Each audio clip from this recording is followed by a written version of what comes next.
Welcome to Mission Evolution Radio Show with Gwilda Wiyaka, bringing together today's leading experts to uncover ever-deepening spiritual truths and the latest scientific developments in support of the evolution of humankind. For more information on Mission Evolution Radio with Gwilda Wiyaka, visit www.missionevolution.org. And now, here's the host of Mission Evolution, Miss Gwilda Wiyaka.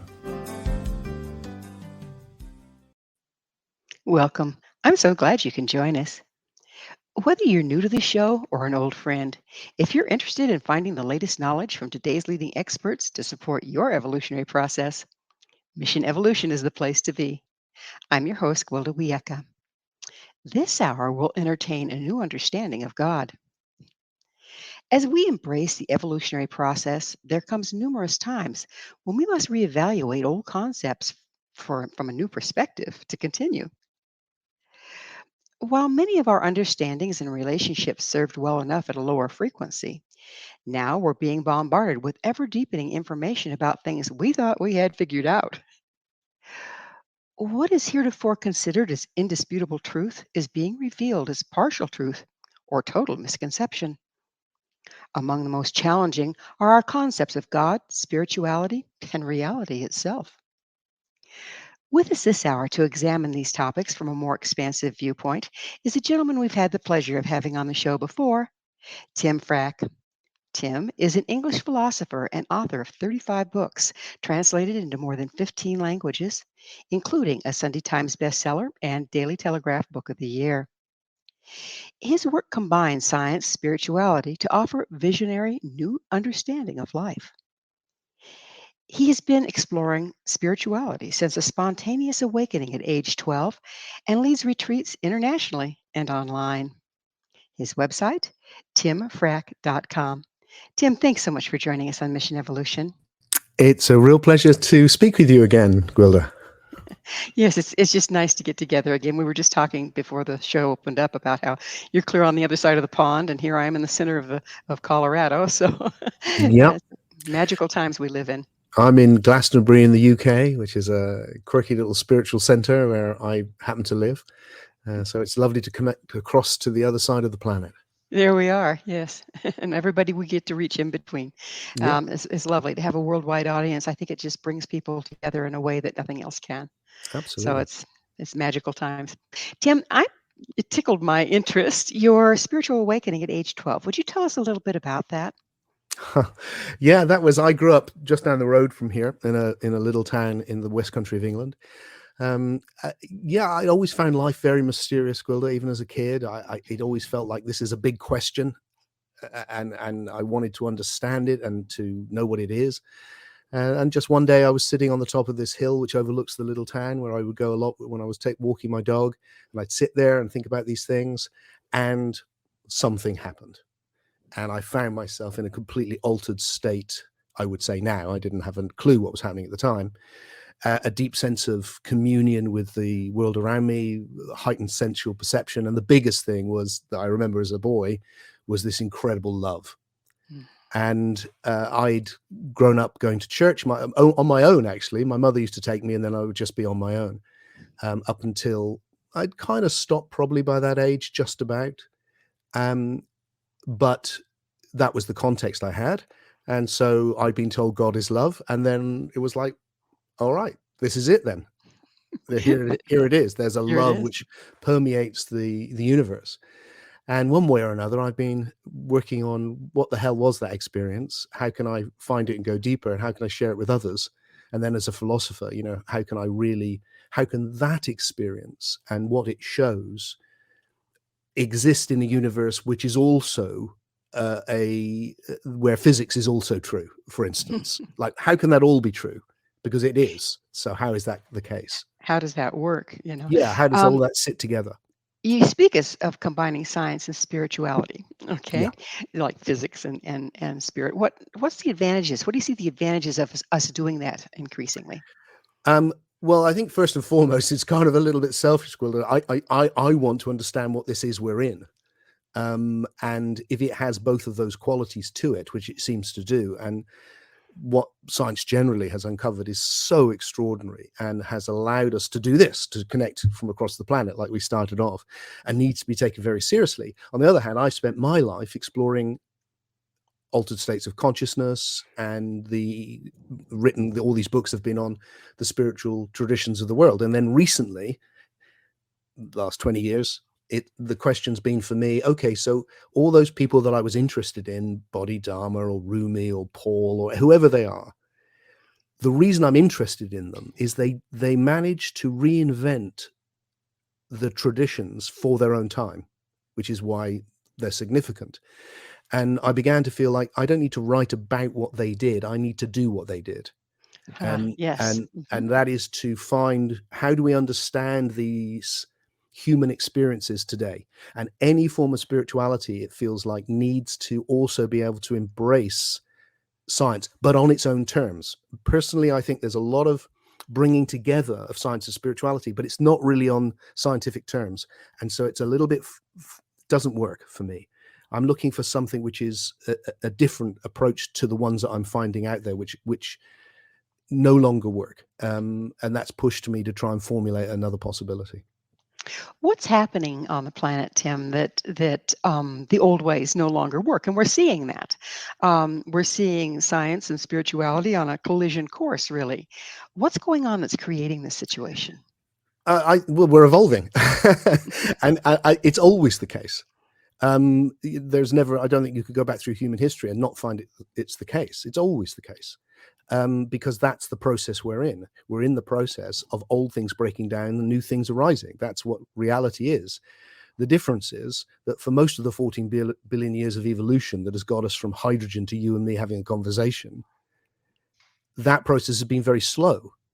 But with the evolution of the psyche and the ability to reflect and all the imagination, we've seen it increase. So human history obviously really takes off, and then that itself is like a hockey stick, so that right now it's going faster and faster and faster and faster. So that emphasizes the breaking down of old ways of thinking or ways of being even, and new challenges all the time.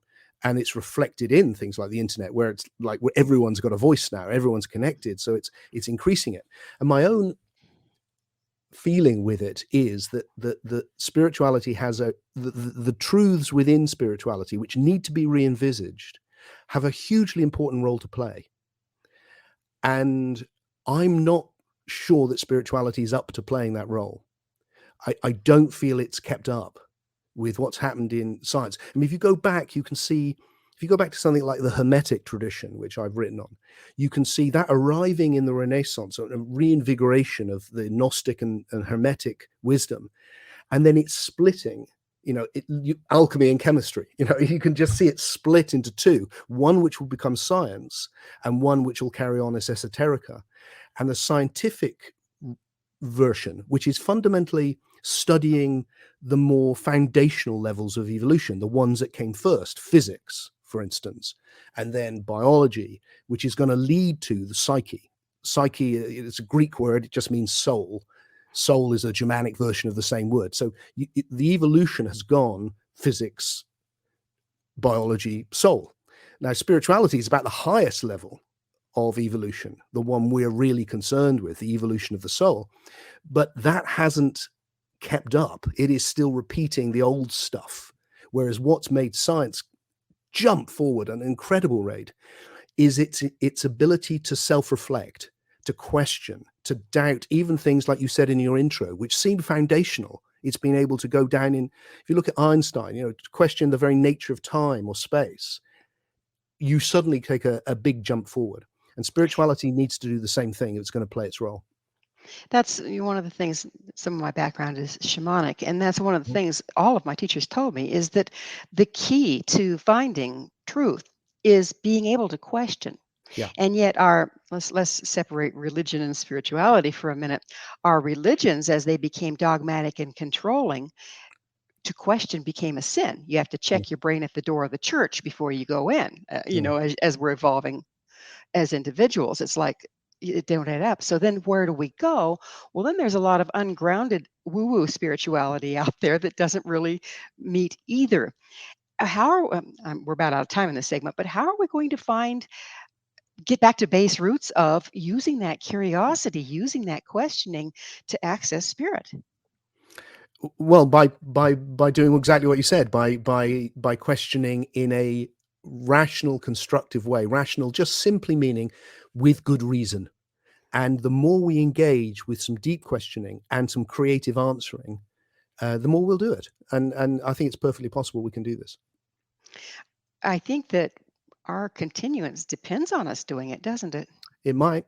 It might. I mean, it's certainly meeting all the challenges we face, whatever they are. The everything the evolution will happen unconsciously, even for human beings, wherever we don't pay conscious attention. It's as simple as that. So it will still happen, but it'll be slow and it'll be slightly random. Whereas as soon as you focus that ability to process in high definition, which is consciousness, it means you can process it so much better. And what we have, what the universe has evolved into forms like us that can self-reflect, and therefore we are the universe going, what the hell is this? Well, we're going to have to figure out what the heck this is on the other side of a short station break. Tim and I will return very shortly, so don't go away. This is Mission Evolution, www.missionevolution.org. Hello again. This is Mission Evolution, missionevolution.org. We're dedicated to unification and evolution of consciousness. With us this hour discussing the evolution of spirituality is Tim Freke. His website, timfrake.com. Tim, we were just getting into what the heck is going on. And I know. I wake up every morning and ask myself that. What is going on here? Yeah. And so one of the questions I have, we were talking about evolution, that is going to happen, but will we go along? Okay, it's going to happen unconsciously or consciously. But doesn't there become a lot of pressure to bear on the individual that is not participating, and it's an unconscious thing? Isn't there suddenly become a greater and greater and greater gap between what's conscious, what's unconscious, and how we function? Can you explain a little bit more of what you mean by that? Well, if everything around us is evolving, and unconsciously we're evolving also, but our consciousness remains in an older, slower, lower frequency, less evolved state, does that create angst within the individual? So when people aren't engaging, is that more pressure on them? Is that what you're saying? Yeah, I think that's possibly true. I mean, some people seem from the outside to be able to just carry on at that. I think in the whole of the evolutionary process, there's always a leading edge, and it's not necessarily a leading edge in only one respect. There's people in the leading edge of the evolution of music. There's people at the leading edge of the evolution of thought. There's evolution, spiritual edge. There's all sorts of, and even within spirituality, there's lots of different areas. If somebody is not doing any of that, then I think, yeah, it can become more and more of a pressure. Not always, though. I think people can just wander through and not see any of that. My feeling is it's those on the edge often who feel it the most, because it's more precarious. It's not, you hasn't settled into an habitual or established way for you. And there's something reassuring about tradition, about knowing the way it is, because that's everyone knows that's the way it is. And when you talked earlier about the church and you mentioned the shamanic traditions, I think early on, a lot of the shamanic traditions were very much about tradition as well. It's only recently that they've started moving on from that. And that's all for good reason, because if you're going back in history, people live till they're 30. You need the wisdom of the tribe, which has been established, and you mess with that at your peril. So anything, as it's accumulated, tradition is a really valuable thing to pass on, and maybe add a little bit, but not too much. It's only as we've evolved that we've been able to go, do you know what? I think we can question this, and we might move on faster. And that's where you see the mismatch between the old way, which you don't just believe, just don't question, and that kind of sustained tradition, and the new way, which is going, no, it's okay, we can actually question this and it will be better. And that's what we're in now. So I'd like to ask you a question. You've studied a lot of different traditions. Have you discovered a lot that they have in common? And by compared mythology, can we start to actually evolve the way we understand spirituality? Yeah, I mean, the first part of my work as a writer and as a philosopher really was about going through the different traditions and going, there's a commonality here, and it's experiential commonality. And then in other ways, what's interesting is they're all understanding it very differently. So there's both. There's a commonality and there's a difference. And the commonality, I think, it's a bit like, for me, it's a bit like if you look through history, human beings have always ate food, and that's the commonality. But it's different food, and they've done it in different ways. And spirituality, that there are experiences that people have when they enter what I call deep awake states, where they move into a new emergent. By emergent I mean, in the evolutionary process, at certain junctures, there's a novelty, a new thing comes into existence, which emerges, and I'm sure you come across the word, but just for listeners who may not, it's a buzzword in science these days, which I think is a very good one, which is that there are these moments of emergence when brand new things come in, and you have that in your own life, where you could probably go through and go, oh yeah, those were all the moments where I came into a new thing I'd not done before, whether it's something basic like a baby learning to walk, or you coming into a deep awake state. And so that is where there's a commonality to it, because people come into these deep awake states and then they try and understand them. And But what I'm doing is to do that. don't we understand them from our traditional belief systems? In other words, We do. isn't that the translation point? That's what tends to happen, which is why, so if someone wakes up inside a mosque, they'll think they'll understand it through a Quranic lens. If it's in a church, or if you're meditating, you think it's to do with meditation. A great blessing for me, Gwilda, is I although I did understand it through the lens I had, which was an Anglican lens, I did understand it in a way. I was also just sitting in a field, and it just happened. So there was always that feeling that this is just something natural had happened. So when I started discovering all these other traditions, which happened quite quickly, and found you could get at it through all these forms, through psychedelics, through meditation, through just the process of living, it was like, there's something natural here. And my own hunch is that those deep awake states are the leading edge of our evolution, and that the psyche, the evolution of the psyche, has led to these. And that's why spirituality has a huge role to play in the next phase, because it needs to be able to link that with everything else we understand, because Well, the isn't mainstream needs to transform, not just the edges of society. aren't the different traditions like different vehicles? And if you get caught up in the kind of car you drive versus where you're going, you lose yourself. Yeah, yeah, yeah, Okay, yeah. but don't the And vehicles also, have to evolve? sorry, this is a time, I think, what strikes me is we live in a time of eclecticism. I mean, like, in my bookcase behind me, or just on my phone, I have all of the scriptures of the world through history. I mean, so it seems obvious to me, and always has done. That's why I've never been part of one tradition. It seems obvious to me that this isn't a time of eclecticism. It's a time to go through and look for commonality, and then it's time to form a new spirituality. And the other thing, as we've discussed, that it needs to do is not just take the best from all of the other traditions. It needs to also understand how it sits alongside what we know about physics and biology and everything else. Well, again, I like that you brought that up, because as we're looking at different traditions spiritually and finding what they have in common and finding what holds water and what doesn't, and questioning, doesn't the same thing has to happen to science so that they can come together? I Yes, it mean, I does. know science has had the questioning, and so it stays ahead in that way, but it's also become the God. Okay. Yeah, yeah, The that's latest right. study is the truth until it's Yeah, refuted by the next latest study. So yeah. what's the truth?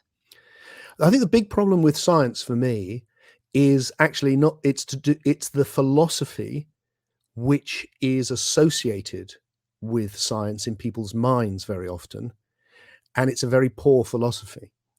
That's the problem. The actual, a lot of the understanding, I think, can stay intact, and it'll just change and evolve as people go on. And that understanding, um, so maybe I can introduce to a fundamental idea in my own philosophy, which will fit very well with your show. so it feels appropriate, By all which means. is so the fundamental idea that I'm exploring metaphysically, if you like, about the nature of reality, what is this, is that this is the realization of potentiality in ever more emergent ways.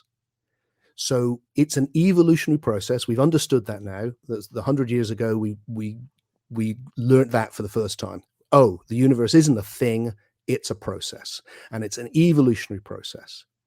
And what's happening is that ever more emergent, as in the sense I used, of novel things coming into existence, have been evolving for 14 billion years to, as I like to say, get us from hydrogen, which is pretty much all that existed 14 billion years ago, to us. And what are we? Well, we're what happened to that hydrogen. It's like, that's an amazing thought, but that's right. Going through this process.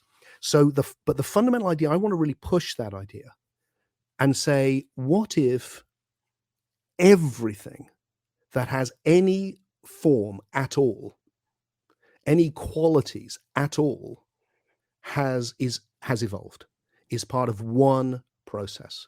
Now, that's very challenging for spirituality because it sees things outside the process, and I'm not sure that's right. I think it's all within the process, including God. I think all of it is within the process. So And you're saying that God evolves as well, I am, rather than and just our concept of it. absolutely I am. I'm saying that, yeah, and we definitely get onto that. But just to finish with the science thing, science also doesn't quite go down that road either, because it has this leftover of the old idea of God, actually, that there's God who's the lawgiver and he lays down the laws of nature. And these laws are somehow outside the process. So if you have this idea that there's deterministic laws, then everything is being run from the bottom up. So the laws of physics actually run everything. So you and I are having a conversation, but really it's just atoms bouncing around. And you get that reductionism, which is it's not just destructive of spirituality, it actually takes away your whole humanity, your free will, the fact that you think you're agreeing or disagreeing, your loves, your attack, everything that makes you human becomes like, no, really, the psyche is just biology, biology is just physics, physics is just quantum possibilities. You've just disappeared the universe. What the vision that I want to share is, no, everything is emerging, including the regularities of nature. So you can't reduce the more emergent to the less emergent. And once you do that, and then the causality isn't just from the bottom up, it's in every direction, and also from the top down. So right now, I am, with my psyche, getting my mouth to move. That's what it feels like, and that's real. Tim, I'm having a little bit of difficulty with my clock, so I'm not exactly sure when this segment will end, but it might end abruptly. We're getting pretty close to that time. So Tim and I will be back to continue this discussion shortly. It is fascinating, so stay right there. This is Mission Evolution, www.missionevolution.org. Welcome back. This is Mission Evolution, missionevolution.org, bringing you the latest information to assist your evolutionary process. With us discussing science and spirituality is Tim Freke.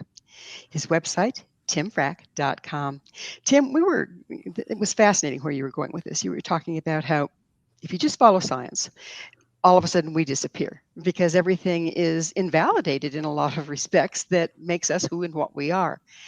And yet if you just follow spirituality, then you kind of get hung up in dogma and true understanding isn't there. So you're really looking at a more multidimensional approach to reality. Would you go into that a little further, please? Yeah. So if I take the fundamental idea, which is that there is one evolutionary process, and then at the bottom of that would be what the simplest thing you can imagine. What's the simplest quality that could take on all qualities? Well, the image I have is one taken from physics, which is useful, I think, which is the idea of the field and information. So we now can understand everything as types of information. So there's a fundamental primal field which exists but has no other qualities, but it can be informed by information to create form. So what's evolving is that fundamental field being informed by information, appearing as everything in relationship with itself right now.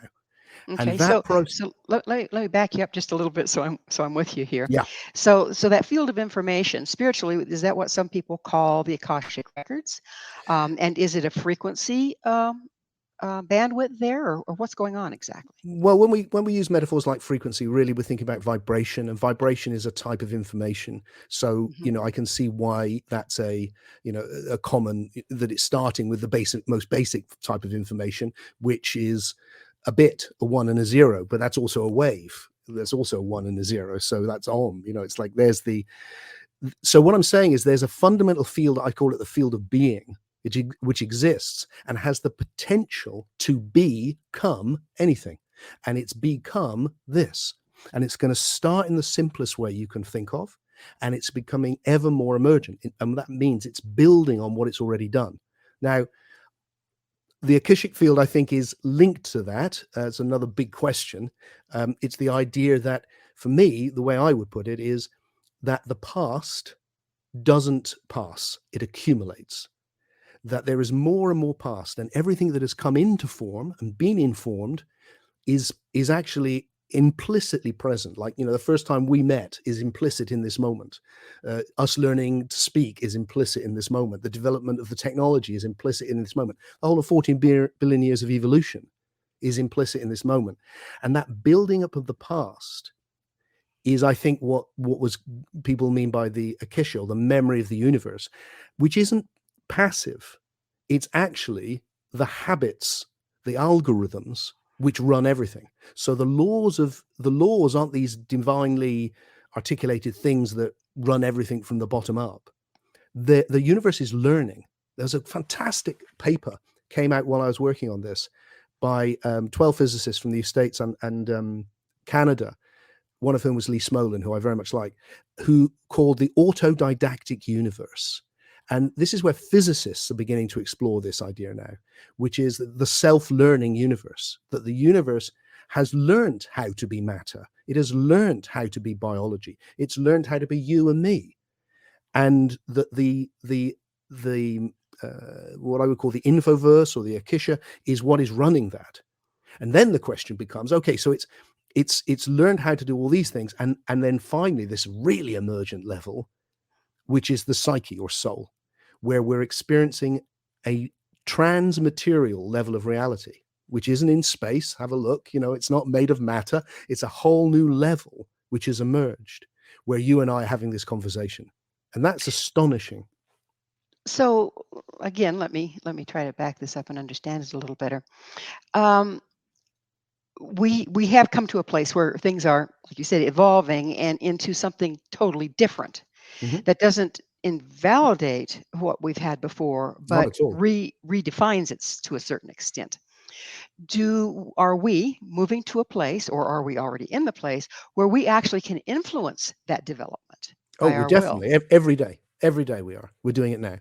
Oh, great. Explain Yeah, that one to I us. think. Don't you I think? think I think becoming responsible for that could be important. Absolutely right. I think absolutely right. I mean, I think we are, as we reflect, as which is having conversation, thinking, which is having a conversation with yourself, being able to reflect on how we process the universe.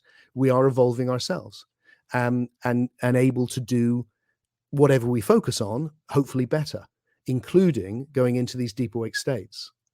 And what interests me about those states, so we if we have time, we should talk about God, but because Oh, that we will. links to That's this. But that's the fourth segment. that's We're the going fourth to get segment. into Good, that.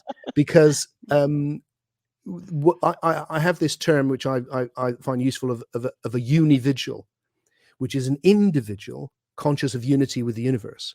And what I think is happening is that little experience I had with 12 when I was 12, and now I've been with hundreds of people all around the world who've had that experience with me and them on their own, and it's quite a common experience now, that I think we are in the process of evolving through our individuality into univigils, where a univigil is somebody who actually, in their own way, gets the fact that there is a oneness of being here. The field that is being me is the same field that is being you. And that everything is that oneness in relationship with itself. But are we evolving into this, or has it always been and we're evolving to a point that we can access it? Well, it's always been that. It's just that it's never known that. I mean, it's always been if that is correct, then yes, it's always been the oneness of being in a relationship to itself. But for the first 10 billion years, there wasn't even any life, let alone of any conscious life. So it's really only lately. And that's why I say, how amazing that the universe has reached the point where it can be having conversations about itself. And that can sound far out, but it's actually indisputable, isn't it? What else could we be? We've come, literally, our bodies are formed in ancient stars, the carbon and the chemicals. We are the universe. I can't exist. I don't exist separately from it. I never could. And I'm always in relationship with it. So the jump is realizing, I am an individual. I'm Tim, but I'm not just an individual. I'm an individual arising from the oneness. And that field of being as me is in relationship with itself as everything else. And when you get that, I think you enter these mystical states that people have been exploring for hundreds and hundreds of years. And isn't But that which are what the getting more common. cars that we've been driving of different spiritual practice, isn't that the goal? Isn't that the destination?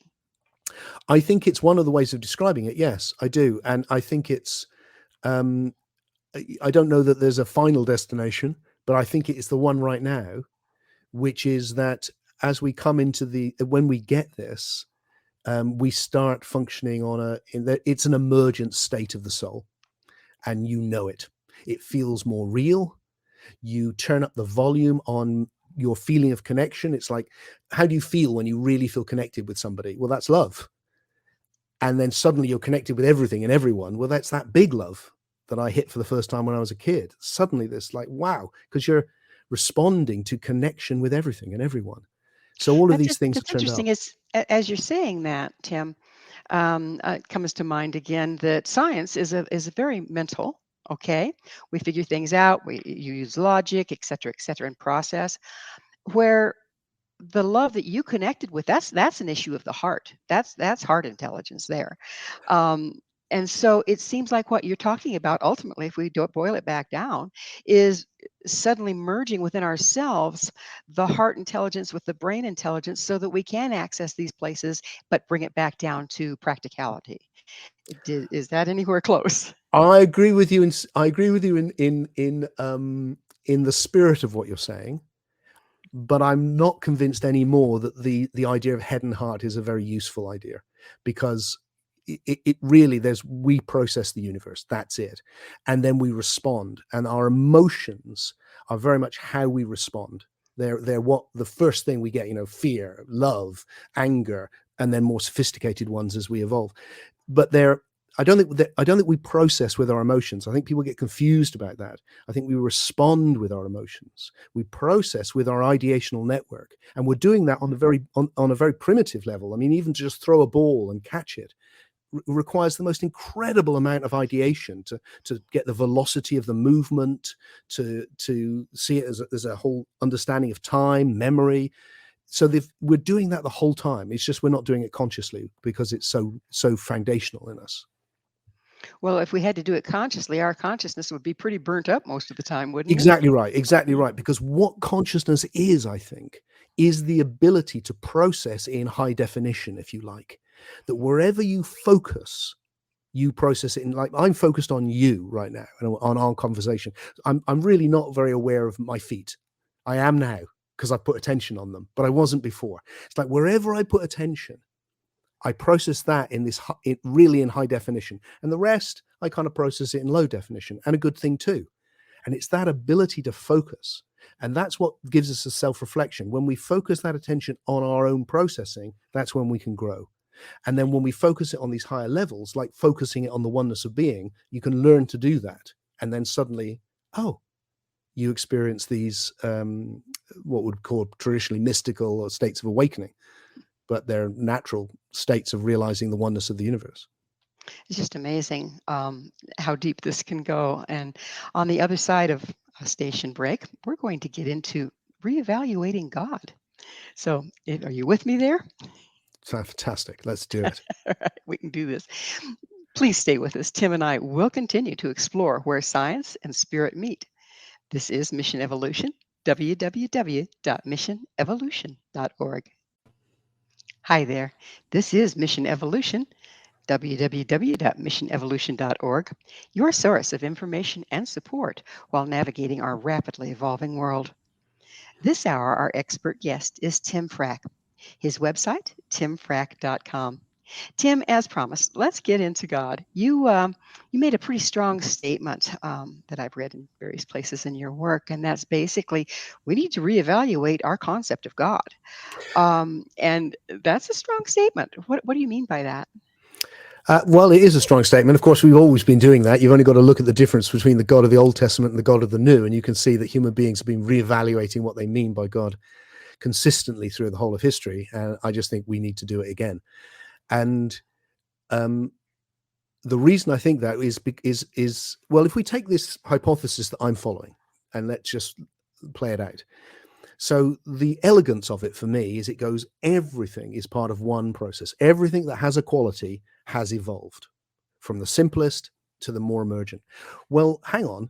What would be the most emergent thing I could imagine? Well, that would be that experience I had of something transcendent, benevolent, loving, and wise, something greater than me. Now, I've been experiencing that since I was a kid, like lots of people. There's a problem with it from there's lots of problems with the idea, the traditional idea that that's at the beginning. First of all, for me, it's like, well, it should be not where it starts, but where it's going, because that's the most emergent thing. The universe it would make much more sense if it was flowering into that thing we call God than if it started with it. Because if it started with it, there's lots of problems. The first problem is it doesn't sound very plausible, the traditional ideas, for sure, created in 7 days and all of that. I think we've reached a point now where that doesn't sound very plausible. The second big problem with it is it doesn't explain anything, and this is why science has rejected it, because what you're going is, there's a mystery, the universe exists. Well, the explanation is an even bigger mystery. God did it. It's like, well, hang on, you haven't explained anything. You've just created another problem, which is, well, where did God come from, or what is God? So there's that problem. And then there's kind of more theological problems, which have bedeviled people for centuries. The classic one is the problem of evil. Like, if there's a God who is good, and that's how I experience God, benevolent and good, why is the world like it is? And there's all sorts of clever answers, none of which work for me. It's like, I don't care how good the explanation for the existence of suffering and evil is. When I read recently about a young boy who had his brain eaten from the inside by an amoeba, it's like, no, we don't need that. That is inexcusable. A God who allowed that or made that happen, it's like, no, that is not the God that I experience. And then the other problem we now have since the evolutionary understanding is there's been 5 complete mass extinctions to get us here. It's like, this God doesn't even know what they're doing. I mean, what sort of, so you've got a God who is mean. You've got a God who doesn't have a clue what he's doing. It's like, this isn't what I experience. All of those problems disappear if, instead of putting God at the beginning, you go, yeah, this is a reality. It's just that it is the leading edge of the evolutionary process. The universe is growing up into God, a bit like, you started and I started as a fertilized egg, but we grew into this, and now we're having a conversation, and that the universe is more like that. Interesting. George Lemaitre, who came up with the theory of evolution for us, he first called it, his name for the theory wasn't the Big Bang. That was an insult term, actually, later. He called it the cosmic egg. And the idea is, look, it's something transcendent is being born from it, like we have for us, and that God is where it's going, not where it's come from. As you speak, though, and in this entire episode, I just keep getting this niggling in the back of my mind, is that if you look to nature, which of course I always do if I'm looking for truth, if it doesn't balance against the way life works, well, then I have to look a little deeper, if you know what I mean. But nature is cyclic. Okay, there's a beginning, a middle, an end, and a new birth every year within the cycles, and also within the ages. And yet, when we're speaking of evolving continually into and further out, that's kind of like a one-way road. How do you reconcile those two concepts? Because any cyclic movement is always also going forward, like a wheel. Because Like a otherwise spiral. or a spiral, but anything which Okay. moves, because otherwise, this may be, we're just going into winter again, but we're going into it again. And that's why it's a different winter. And all those other winters are implicit in this winter. And they have happened. And that's the way it is. But then this one hasn't happened. And it's creative. And it will be new and unexpected.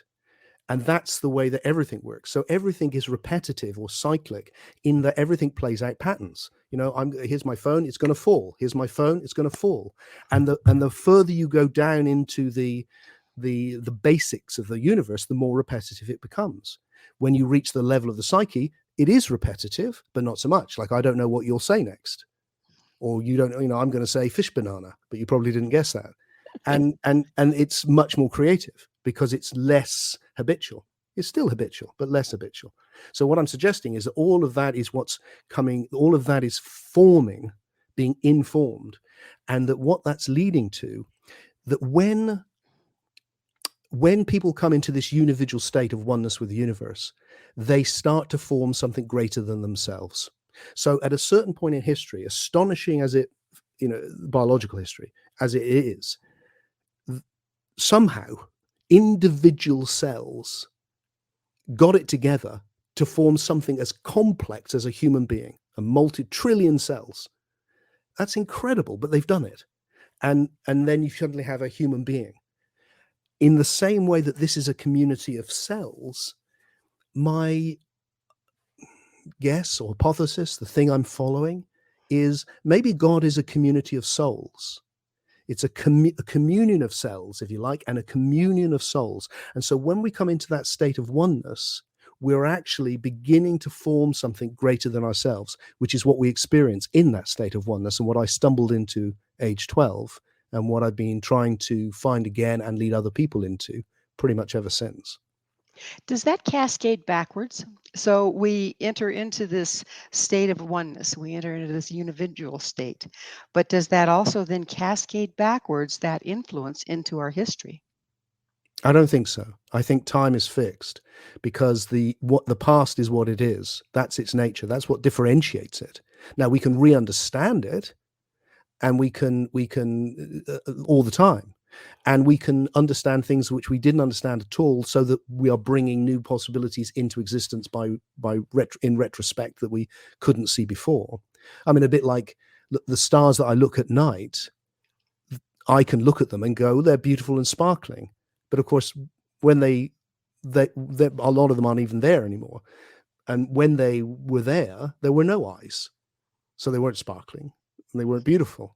But I can look back now, literally millions of years, and I can see, oh, they're beautiful and sparkling. So in that way, you can influence the past because the present relationship with it changes.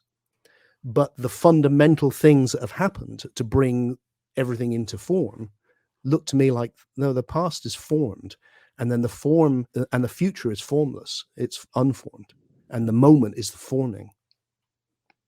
So at this point, and we'll go back into that topic in just a little bit, but at this point in the show, it's time for me to ask you, Tim, what is your mission? Yeah, I think, it's interesting because I'm working on this project, which I'm talking bits about right now. And I was asking myself exactly that. What is it? What is this really about? And I decided at the moment, provisionally, that what I want to call the book or the project is Why Your Life Really Matters. Because that's what really matters to me. What I don't like about a kind of a misanthropic form of science is it ends up going, your life doesn't really matter. There's a line from Stephen Hawking where he goes, yes, human beings are basically chemical scum on the surface of the planet. And it's like, no. And there's types of spirituality which do that too. They go, you're an illusion, you don't really exist. The self is in the way, your mind is in the way, your emotions are in the way, all of that. I hate that too. And it feels to me what this evolutionary understanding does is it gives real dignity to the human adventure and goes, no, this is significant. This has been 14 billion years in the making. It's evolving into God, and you can be part of that, whatever word you give it. God is not necessarily the right word, anymore, but that thing which is greater than us is arising. It is an incredible benevolence and love, which we can then bring into the world. And that makes our own individual completely unique journey as a psyche or a soul, profoundly significant. And that's what really moves me, is to share that vision. Beautiful vision. So that's by saying that, you're telling me what the answer to my next question was. What do we need to do as we're reevaluating the meaning of God and our relationship to it in order to make a difference? And it's to align with it so that we can bring it in, right? I think so. I mean, when I've looked and gone, well, what would be the ethics for this unividualism? What would be the ethic? And I think it's two things: universal benevolence, which is what you experience when you go into that state. This is like this wishing, that big love I talk about. In my experience, it passes. It's so intense you can't live in it. But the thing which stays and grows is a feeling of benevolence, that you wish well to everything and everyone. That's a beautiful thing. Tim, we're out of time, unbelievably. I'd love to have you back on, because we just scratched the surface of reevaluating our concept of God. But unfortunately, it is that time. Thank you so much for coming on the show and joining us again on Mission Evolution.